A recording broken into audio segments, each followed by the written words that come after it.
This supplement is on unit analysis. Unit analysis is the process of converting units from one unit to another.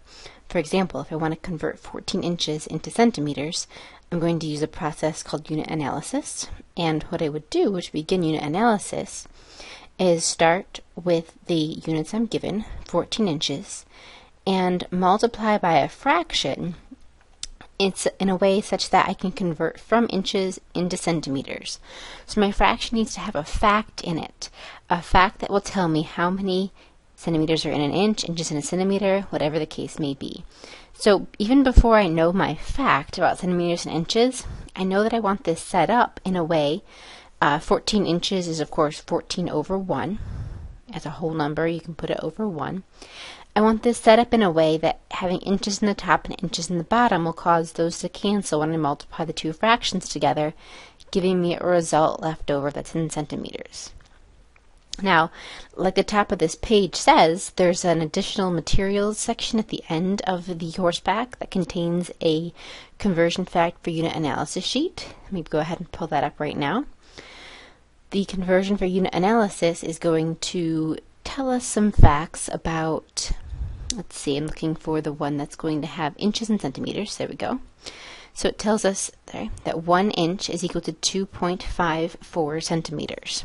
So let's go ahead and put that fact back over on the other page. 1 inch is equal to 2.54 centimeters. Okay, so this part right here, this new part that we've added to the problem, is a fact. Now these facts need to be looked up. Sometimes you might already know them, such as how many pounds are in an ounce if it's an English conversion. If it's an English to metric conversion, you may need to look those up. Some of the facts, like I said, are given on the conversion sheet. Some facts you may need to use a tool such as the internet to look up or some other resource. Alright, now that we have this set up, once we do the multiplication here, 14 times 2.54 divided by 1 times 1, we will have our answer in centimeters. So the answer, 14 times 2.54, is 35.56 centimeters. I don't need to write over 1, so we'll just leave it as 35.56 centimeters. Let's use that process a few more times over in the next couple of examples. If I start with 28 pounds, I want to multiply by a fact that's going to turn pounds into ounces. Alright, so let's look for a conversion. Pounds into ounces. These are both American or English measurements. They're measurements of weight. So 1 pound is equal to 16 ounces is the fact that we'll need here. Since pounds are on the top of this fraction, I must put the fact I know about pounds in the bottom of this fraction to get the pound on the top and the pound on the bottom to cancel. So my fact was 1 pound was equal to 16 ounces. And this is going to allow pounds to cancel with pounds. So my answer in the unit ounces is going to be what 28 times 16 divided by 1 is. So the answer is 448 ounces, just finishing that multiplication. Alright, let's take a look at the next one. 1.75 liters into fluid ounces. Liters is a metric measurement, fluid ounces is an English measurement. So we need to look that conversion fact up. We're going to start with our 1.75 liters, and we're going to look for a conversion fact that has liters in it. I'll go ahead and put that in the denominator. I know I need that in the denominator for my liters to cancel. That's going to convert me to fluid ounces. So I'm going between the American, English, and metric. I look for anything that has liters in it. Okay, there is a conversion right here that has liters and fluid ounces, so we'll go ahead and use this one. Now note, if I didn't have one that had liters and fluid ounces, I could use one that had liters and pints, then, for example, pints to cups, then cups of fluid ounces. It is possible that I may need to use more than one conversion fact. Since I already have one here for liters and fluid ounces, we'll go ahead and use this. 1 fluid ounce is equal to 0.030 liters. 0.030 liters corresponds with 1 fluid ounce. All right. We know when we're going to do this multiplication, we're going to multiply across the top and across the bottom. Now, unlike the last example where both of the numbers that were not 1 were on the top, and I completed a multiplication, since this number is in the denominator, I'll multiply by 1, and end up dividing these two numbers since one is on top and one is on bottom. Let's go ahead and divide those. And when I divide them, the units are going to come out to be fluid ounces. So we need to take 1.75 divided by 0.030, and we get 58.3 repeating, so I'll say 0.33 fluid ounces. All right, the next one. 40 weeks equals how many hours? Okay, so we begin with 40 weeks. Now this conversion is not on the sheet given because the number of weeks to hours, these are things we know from time. So what we know about weeks is not how many hours are in a week, we know how many days are in a week. So we know, for example, that there are 7 days in 1 week. Again, we must write week on the denominator side so we can get weeks to cancel. Now we're going to need another conversion here, so I'm going to multiply by another conversion that's going to get rid of days. Since days is on the top, we're going to have to put days in the bottom. And we know that there are 24 hours in a day. So I'll put 24 hours on top of 1 day. So we'll do our cancellation again. Day on top, day on bottom will cancel. And the units that we have left right now are hours, which is what our goal was. So when I finish my multiplication, I will have my answer in hours. So we need 40 times 7 times 24 divided by just 1 times 1. So we'll do that multiplication. 40 times 7 times 24 gives us 6,720 hours in 40 weeks. Okay. All right, let's look at the next one. This is 360 square inches. Now, when I'm working with a square unit as opposed to a regular unit, square inches as opposed to inches, I want to remember that square inches means inches times inches. So instead of actually writing square inches, I'm going to write those inches twice. That's important because when I do my conversion, I'm going to need to use a conversion fact to get rid of each of those inches separately. Now I know that there are 12 inches in a foot, so I've got inches on top. I'm going to put 12 inches on bottom is equal to 1 foot. This is going to get rid of one of the inch units and would put us in this strange unit right now of inch feet.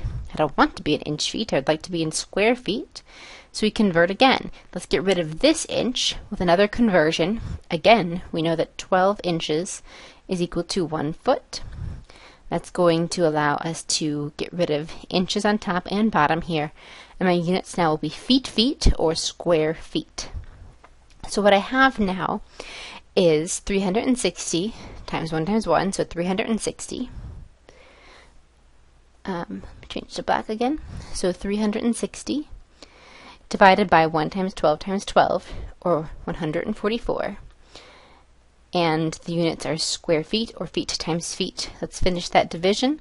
360 divided by 144. Notice how I multiplied the bottom together to get the new denominator before computing my division. And the division result is 2.5 square feet. Alright, so let's try that same idea again with meters cubed into yards cubed. So we begin with 13 meters cubed. So unlike inches and feet, I don't know that conversion off the top of my head, so I better go to my conversion facts. So we're looking for yards and meters. So I see that one right here. 1 yard is equal to 0.9144 meters. So I'm going to do my multiplication. 1 yard. Yard will be on top, and 0.9144 meters must be on the bottom to get meters to cancel with meters. Alright, meters cubed doesn't really tell us the whole story, so let's go ahead and replace meters cubed with what we really mean. Meters cubed should be meters times meters times meters. Okay, 3 of them, just like there were 2 for square inches. And this gets rid of 1 set of meters. So we need to multiply again. 1 yard over 0.9144 meters. This will get rid of another of the meter units, and we'll multiply yet again to get rid of the last one. 1 yard over 0.9144 meters. The third unit meters will finally cancel off, and the units that we're going to be left with are yard, yard, yard, or cubic yards, since there are 3 of them. Okay, so on the denominator, let's multiply 0.9144 times itself 3 times. So the denominator of our fraction here, numerator is still 13. The denominator will be about 0.7646. And we'll do the division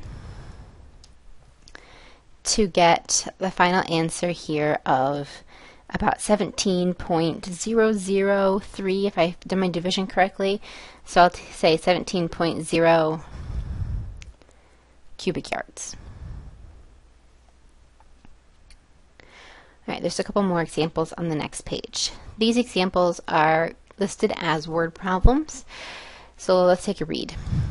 As of 2010, the tallest man-made structure, named the Burj Khalifa in the United Arab Emirates, was 828 meters tall. How tall is this in feet? All right, so we need to do a conversion here. We're going to start with our 828 meters. And we're going to convert to feet. I don't know the fact yet, but whatever the fact is, I know meters are going to be in the bottom of it. Okay, so meters and feet right here.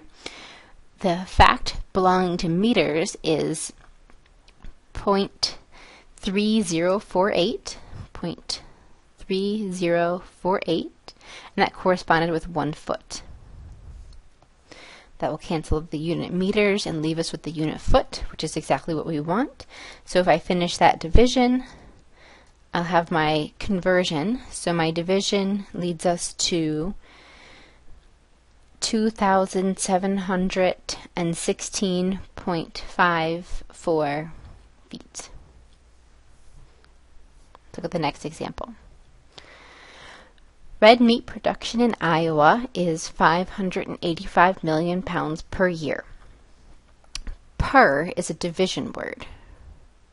So when I write this down, I'm going to write down 585 million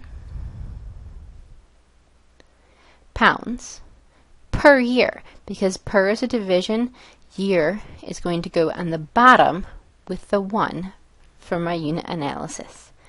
I'm not going to put the per year on top again, because per comes after, year comes after the division word. That unit belongs in the denominator of our first fraction. Okay. Notice that this is the same type of units you might see in a ratio. The top and the bottom of the ratio fraction can both have units. Alright, what is Iowa's meat production in ounces per day? Since I want ounces per day, I want to convert both pounds and years. Pounds needs to change to ounces, years needs to change to days. Let's work with pounds first.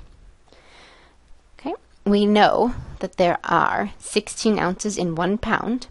Pound is on top, so we're going to put our pound fact in the bottom. That's going to correspond with 16 ounces. So pound and pound will cancel.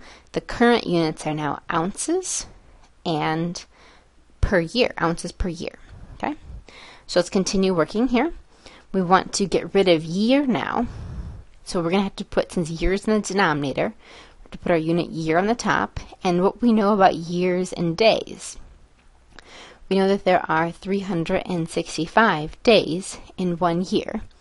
So year on the bottom and year on the top will cancel.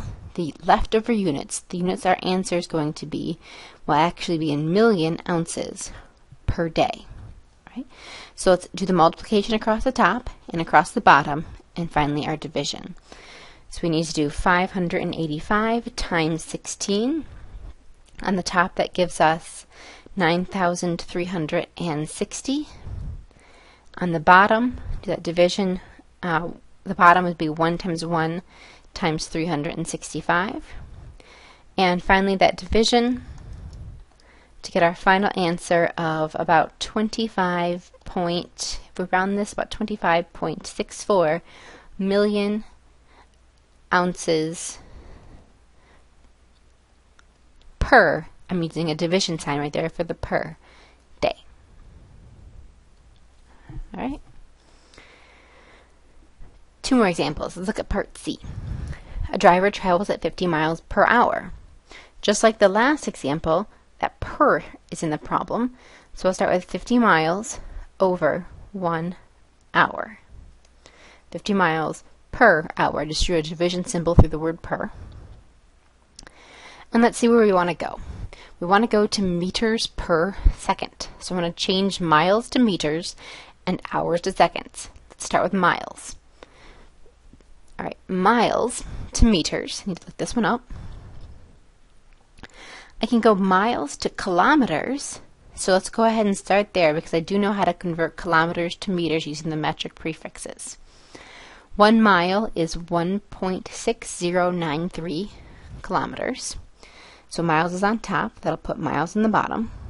1 mile is 1.6093 kilometers. All right. So miles will cancel. Now we're in kilometers. All right. There are 1,000 meters in a kilometer. So kilometers are on top. 1 kilometer will go on the bottom. And 1 kilometer is equal to 1,000 meters. So let's cross off kilometers. Our units are now meters per hour. Meters per hour. Let's keep going. We need to get rid of hour and turn it to seconds. Okay, so my unit on the bottom is hour. So hour must go on the top. And what I know to go to a smaller unit is that 1 hour is equal to 60 minutes. Okay, 1 hour is 60 minutes. Hour and hour cancel, so now my units are meters per minute. Not done yet. I want per second. So we will finish the conversion here with the fact that minutes on bottom, so minutes must be on top. 1 minute has 60 seconds. And cancel minutes. So my current units, once I finish this, will be meters per, the division line reads as per, meters per second. Alright, now we just need to finish the multiplication and we'll have our answer. Across the top, we'll do 50 times 1.6093 times 1,000 times 1 times 1. So if you multiply all the numbers on the top, you'll get 80,465 meters per, multiply all the numbers on the bottom, 1 times 1 times 1 times 60 times 60, you'll get 3,600 seconds. And then finally compute that division. And when you compute the division, you get 22.35 meters per second. All right, and the last example. A nurse has on hand 500 milligrams of morphine in 250 milliliters of normal saline. She needs to administer morphine at 80 milligrams per hour in a continuous IV infusion to a patient with terminal cancer pain. How many milliliters per hour will she set on the controller? In a problem like this, we're not going to be able to look up the conversion fact on another page because the conversion is going to vary depending on what type of drug she has, what the formula is like. So the conversion fact is actually given in the problem. The amount of drug she currently has on hand is 500 milligrams in 250 milliliters of saline. So what we're going to do is take the 80 milligrams per hour and use this conversion fact to turn it into milliliters per hour. So we'll start with our 80 milligrams per 1 hour, and we want milliliters per hour, so hour is fine. We just need to turn our milligrams into milliliters. We do that with this conversion. This conversion says we know that there are 500 milligrams of morphine diluted in 250 milliliters of saline. Now I've set this up correctly because I know that the milligrams on top will cancel the milligrams on bottom, leaving me the units of milliliters per hour as desired. So we finish our multiplication across the top. That'll be 80 times 250 will give us 20,000 milliliters. 1 times 500 is 500 hours.